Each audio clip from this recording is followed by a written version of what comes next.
This is Ashley at Portland Wellness Care, and I'm just going to show you a few exercises, that is just small motions you can do during a really acute neck injury. Something like whiplash, which is just sprains and strains of the neck tissue, or some other acute injury. Acute meaning it's within the first couple weeks, usually higher intensity pain, usually limits a lot more ranges of motion. So very early in a neck injury, when everything is still inflamed and in spasm, it's a good idea to be as gentle as possible and to move into things that are pain-free. Sometimes that means very little movement at all. So the best thing to start with as you're doing your home exercise care, this might be after you've used heat and ice modalities to help loosen up the area a little bit. The best thing to start with is just active range of motion to the edge of your limit of pain. So right before the pain starts is where you want to finish your range of motion.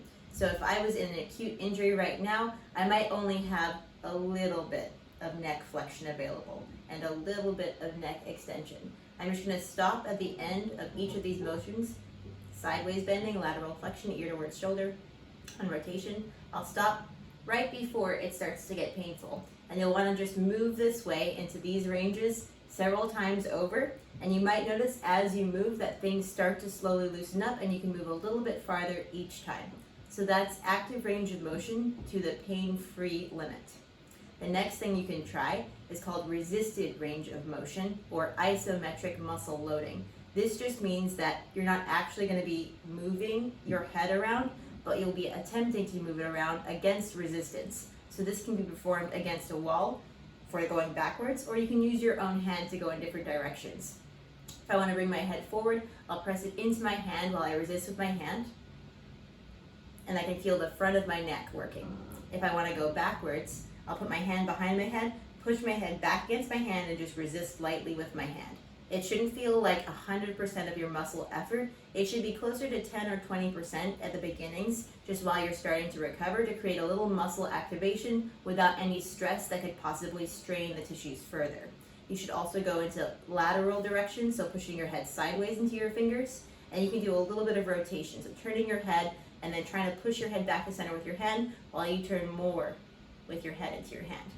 So make sure you go in all directions. Another good one to do is chin retraction and protraction. Retraction looks like drawing your chin in, almost like your jaw is a drawer that's closing. Protraction looks like sticking your chin out, which kind of is just pretty obvious motion.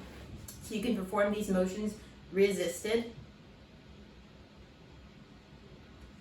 After you've done active ranges of motion and resisted ranges of motion, you can do light stretching. So this will just look like taking your head to the end of its range of active motion and then resting there to stretch the opposite side. If you're able to go a little further, just let your ear drip down more, and if you want to add just a little more to it, you can hold onto something with the hand on the side that you're trying to stretch to keep that shoulder anchored down, and you can use your opposite hand, just the natural weight of your hand without any extra strength or pull, just to add a little bit more gravity to the motion so you get just slightly more length. Again, that should also be pain-free. It's important to remember that with whiplash and other similar injuries, usually there's components of strains, which means slight small tears in the muscles, which could be bigger tears depending on how severe your injury is, and also tears in some of the ligaments, which stabilize the joints. So it's important not to increase those injuries by overstretching or by working too hard with muscle strengthening. That said, it's really important to maintain mobility and build it back up as soon as possible. So making sure that you're not remaining locked in a cervical collar all of the time for support, taking it off now and then, and doing daily exercises to improve your ranges of motion and your ability to support your neck. Thank you. I hope these exercises really help.